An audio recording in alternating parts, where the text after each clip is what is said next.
Hello everyone, আসসালামু আলাইকুম রহমতুল্লাহি বারকাতু।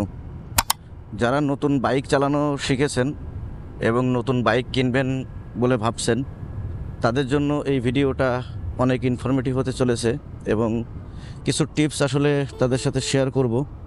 তো ভিডিওটা না টেনে শেষ পর্যন্ত দেখতে থাকুন, অনেক ইনফরমেশন পেয়ে যাবেন এই ভিডিও থেকে।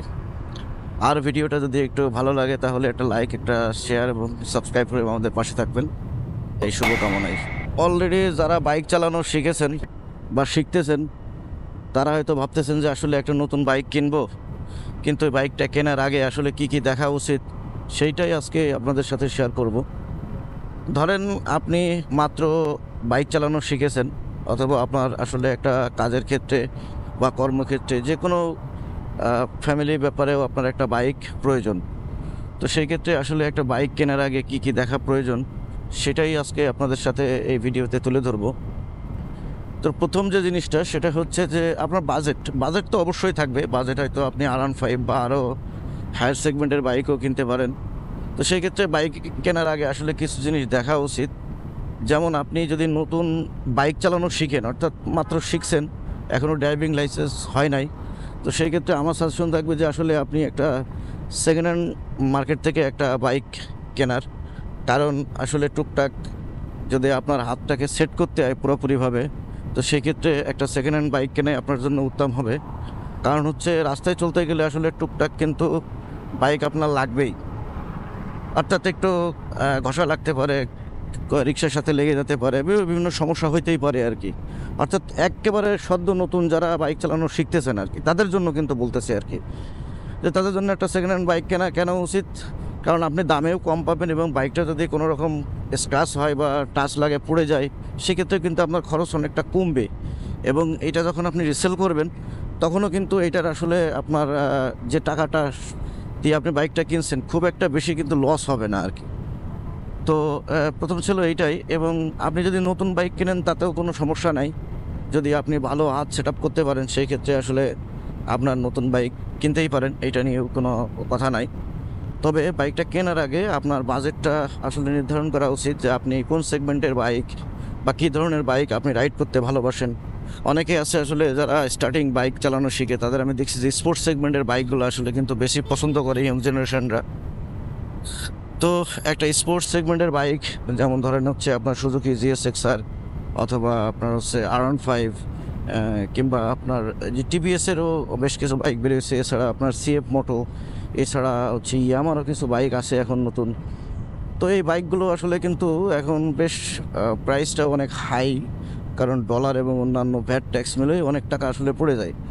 তো সেই ক্ষেত্রে আমার মনে হয় যে আপনি যখন একবার বা বাইক চালানো শিখছেন, সেই ক্ষেত্রে আপনার স্পোর্টস সেগমেন্টের বাইক না কেনাটাই উচিত।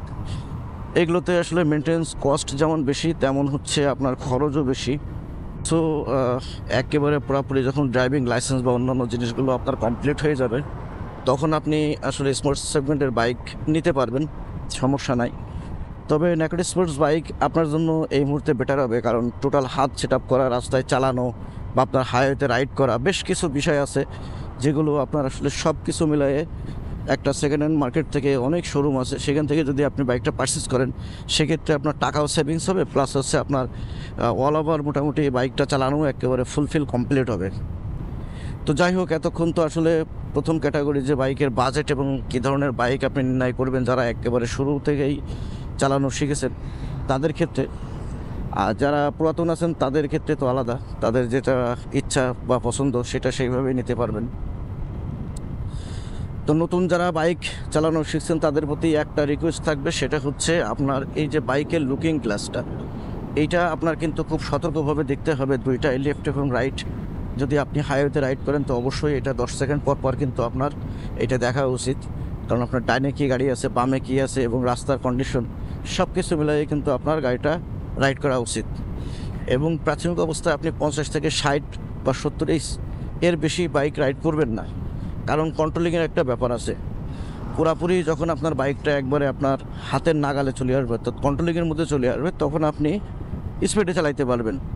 সো এটা কিন্তু আসলে খুব গুরুত্বপূর্ণ একটা ব্যাপার যে বাইকের রাইড নিয়ে, অর্থাৎ কন্ট্রোল এবং লুকিং গ্লাস বাইক চালানোর সময় এই দুইটা জিনিসের দিকে অবশ্যই আপনি খেয়াল করবেন যে আপনার বাইকের আসলে কন্ট্রোল ক্যাপাসিটিটা কেমন, বা সে কতটুকু দূরত্বে আসলে সেটা কন্ট্রোল হয়, সেটা কিন্তু অবশ্যই খেয়াল রাখতে হবে। ইভেন আপনি যদি শহরে অথবা আপনার লংয়েও চালান বা হাইওয়েতেও চালান, সেক্ষেত্রে আপনার লুকিং গ্লাসের দিকে কিন্তু খেয়াল রাখতে হবে খুবই মানে কনফিডেন্সের সাথে, যে আপনি যাতে কোনো রকম ভুল না করেন। আচ্ছা, এরপরে যখন আসলে আপনার বাইকের গ্যারেজ থেকে বের করবেন, তখন একটা জিনিসের দিকে খেয়াল রাখবেন, সেটা হচ্ছে যে আপনার বাইকের টায়ারের প্রেশারটা ঠিক আছে কিনা, ক্লাচটা ঠিকঠাক মতো কাজ করে কিনা, ব্রেকটা ঠিকঠাক মতো কাজ করে কিনা, ব্যাটারি চার্জ, এখন তো যেহেতু আসলে মেনটেন্স ফ্রি ব্যাটারি, তো ব্যাটারির চার্জটা সব কিছু অলওয়েজ এভরিথিং ঠিক আছে কিনা, সেটা আপনি চাবি দিয়ে স্টার্টের সময়ই কিন্তু বুঝতে পারবেন যে আপনার অল এভরিথিং। এই যে মিটারের ড্যাশবোর্ডে অনেক ইনফরমেশন পেয়ে যাবেন, যেটা আপনি শিখে নেবেন যে আসলে আপনার ব্যাটারির চার্জ বা আপনার ফুয়েল বা আপনার গাড়ির অন্যান্য যে যন্ত্রাংশ আছে সেগুলো ঠিকঠাক মতো কাজ করতেছে কিনা। তো রাস্তায় চলার সময় আরও একটা গুরুত্বপূর্ণ জিনিস হচ্ছে টায়ারের প্রেশার। আপনার আসলে এক একটা ব্র্যান্ডের বাইক এবং এক একটা সেগমেন্টের টায়ারের ক্ষেত্রে কিন্তু ভিন্ন ভিন্ন প্রেশার কিন্তু মেনশন করা আছে। তো সেই ক্ষেত্রে আপনার ঠিক যে টায়ারের মেনশনটা করা থাকবে, সাপোজ মনে করেন যে আপনি পিলিয়ন সহ হচ্ছে একটা পিএসআই থাকে, যেমন 25 পিএসআই থাকতে পারে, 30 পিএসআই থাকতে পারে ফ্রন্ট টায়ারের জন্য, আর রিয়ার টায়ারের জন্য অনেক সময় 32 বা 33 অথবা 29 এই ধরনের প্রেশারও কিন্তু রেকমেন্ড করা থাকে এক একটা সেগমেন্টের বাইকের টায়ারের ক্ষেত্রে। তো সেটা আপনি দেখবেন যে আসলে প্রত্যেক দিন চেক করার দরকার নেই, একদিন বা 2 দিন পর পরে টায়ারের প্রেশারটা দেখলেই হবে। কারণ এখন ম্যাক্সিমাম বাইক না, প্রায় 90% বাইকেরই কিন্তু আসলে আপনার হচ্ছে টায়ার সেগমেন্ট এখন টিউবলেস। তো সেই ক্ষেত্রে আপনার কিন্তু এটা দেখা অবশ্যই উচিত বা জরুরি যে টায়ারের প্রেশারটা ঠিকঠাক মতো আছে কিনা, সেটা আপনি একদিন পর পর চেক করে নেবেন। টায়ারের প্রেশারটা যদি আসলে কোম্পানি যেভাবে আসলে আপনার রিকমেন্ড করা থাকে, ঠিক সেই সেগমেন্টে যদি সেইভাবে আপনার টায়ারের প্রেশারটা ঠিক থাকে, তাহলে কিন্তু আপনার গাড়ির ব্রেকিং কন্ট্রোলটা কিন্তু অনেক পারফরমেন্স ভালো হয় আর কি, গ্রিপটাও ভালো থাকে এবং আপনার ব্রেকটাও কিন্তু ভালো ধরে আর কি। তো যাই হোক, এটা ছিল আসলে টায়ারের প্রেশার নিয়ে কথা। 3 নম্বর যে বিষয়টা খেয়াল রাখবেন সেটা হচ্ছে আপনার পর্যাপ্ত পরিমাণ ফুয়েল আছে কিনা। এখন ম্যাক্সিমাম বাইকগুলো হচ্ছে আপনার এফআই সিস্টেমের, অর্থাৎ ফুয়েল ইনজেক্টর। সো এটাতে কিন্তু আসলে রিজার্ভ থাকে না। আমি দেখছি যে অনেক সময় হচ্ছে আপনার হলো বাইক কিন্তু অনেক পথ ঠেলা লাগে, যদি আপনার তেল শেষ হয়ে যায় সেক্ষেত্রে আপনার কিন্তু এখন আগে যেমন রিজার্ভ থাকলে আপনি বাইক কাত করে বা শোয়ায় আরও অন্তত 2-3 কিলোমিটার যেতে পারতেন। সো এটা কিন্তু এখনও যাওয়ার অপশন নাই, কারণ যেহেতু এফআই সিস্টেমের বাইক, তো অবশ্যই আপনি ফুয়েল লেভেলটা চেক করবেন, এইটা একটা বিষয়। এবং আরও একটা ব্যাপার হচ্ছে যে আসলে এখন যেহেতু অনেক গাড়িতেই কিন্তু আপনার হচ্ছে অয়েল কুলিং বা আপনার লিকুইড কুল এই ধরনের সিস্টেমের বাইক কিন্তু চলে আসছে মার্কেটে। তো যদি আপনার বাইকটা লিকুইড কুল হয় সেক্ষেত্রে আপনি ওটার লেভেলটা চেক দিবেন যে আসলে সেটার লেভেলটা কোথায় আছে, অথবা অয়েল কুল হলে অয়েলটা চেক করবেন, এটাও কিন্তু জরুরি একটা বিষয়। সো এটা ছিল আসলে অয়েল নিয়ে বা ফুয়েল নিয়ে আপনার যেটা বিষয় দেখার, সেটা অবশ্যই দেখবেন, খেয়াল করবেন। আর 4 নম্বর যে বিষয়টা হচ্ছে, 4 নম্বর বলা যায় এইটা হচ্ছে আসলে ফার্স্ট বিষয়। 4 নম্বর এবং প্রথম যে বিষয়টা 4 নম্বর এবং প্রথম যে বিষয়টা সেটা হচ্ছে কি যে আপনার একটা সেফটি মানে ইনস্ট্রুমেন্ট কিন্তু থাকা প্রয়োজন। বাইক যখন রাইড করবেন তখন একটা হ্যান্ড গ্লাভস, একটা ফুল ফেস হেলমেট, হ্যাঁ, এবং পায়ে আপনার একটা ন্যূনতম কেটস অথবা শু বা এই ধরনের সেফটি শু আপনি ব্যবহার করতে পারেন বাইক রাইড করার সময়। তাতে আল্লাহর রহমতে দুর্ঘটনা ঘটলে হয়তো বা আপনার মাথাটা এবং হাতটা অনেকটা সেভ হয়ে থাকবে আর কি। এছাড়া আপনার এখন হাঁটুর জন্য কিন্তু একটা প্রোটেক্টার পাওয়া যায়, এছাড়া হাতের এটার জন্য প্রোটেক্টার পাওয়া যায়, আপনি চাইলে সেগুলো ব্যবহার করতে পারেন। এগুলো ব্যবহার করা আসলে নিরাপদ, কারণ হচ্ছে আপনি যত ভালো বাইক রাইড করেন না কেন, আপনি হয়তো ভালো রাইড করলেন কিন্তু আসলে অন্য কেউ তো হয়তো ভালো রাইড নাও করতে পারে।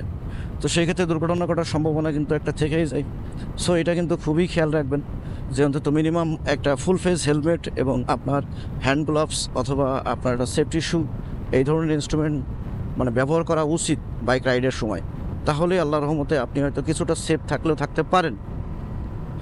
যাই হোক, এটা ছিল আসলে যারা একেবারে নতুন বাইক চালানো শিখছেন, বাইক কিনবেন এবং বাইক কীভাবে এটার মেনটেন্স করবেন। তাছাড়া বাইকটা নিয়মিত পরিষ্কার পরিচ্ছন্ন রাখবেন। পরিষ্কার পরিচ্ছন্ন রাখলে আসলে আপনার অনেক যন্ত্রাংশই ভালো থাকে, দীর্ঘদিন টিকে থাকে। আর সবথেকে বড় বিষয় হচ্ছে যে আপনার ইঞ্জিন অয়েল, আসলে একটা বাইক না শুধু একটা গাড়ির কিন্তু মেন চান বলা হয় আসলে ইঞ্জিন অয়েলকে। তো যে বাইক তার একটা রিকমেন্ডেড ইঞ্জিন অয়েল আছে, ঠিক সেই রিকমেন্ডেড ইঞ্জিন অয়েলগুলো ব্যবহার করার চেষ্টা করবেন এবং এটা নিয়মিতই মেনটেন্স করবেন। হয়তো যদি আপনি মিনারেল ব্যবহার করেন সেই ক্ষেত্রে হয়তো 800 বা 850 কিলোমিটার রাইড করতে পারবেন। এক একটা বাইকের ক্ষেত্রে এক এক রকম। যদি আপনি সেমি সিনথেটিক ব্যবহার করেন তাহলে সেটা আরও হয়তো বেশি কিলোমিটার চলবে, যেটা রিকমেন্ড করা আছে আর কি।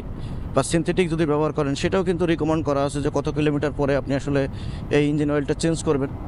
তবে যেভাবে রিকমেন্ড করা আছে সেইভাবেই আসলে ইঞ্জিন অয়েলগুলো চেঞ্জ করা উচিত, তাহলে আপনার বাইকটা দীর্ঘদিন হয়তো ভালোভাবে চলবে এই প্রত্যাশায়। তাছাড়া আপনার হচ্ছে আরও একটা ব্যাপার হচ্ছে বাইক মেনটেন্সের ক্ষেত্রে চেন কিন্তু একটা গুরুত্বপূর্ণ অংশ। তো এটাতে কিন্তু মাঝে মধ্যে আপনার শব্দ হয় বা আপনার হচ্ছে শুকায় যায় চালানোর সময়। তো এটাতে আপনি গিয়ার অয়েল ব্যবহার করতে পারেন বা আপনার হচ্ছে চেন লুপ, অনেক ধরনের লুপ বাজারে পাওয়া যায়, সেটা ব্যবহার করতে পারেন। তাহলেই তো আপনার চেনের এই শব্দটা অথবা আপনার বাইকটা স্মুথভাবে চলবে এই প্রত্যাশায়।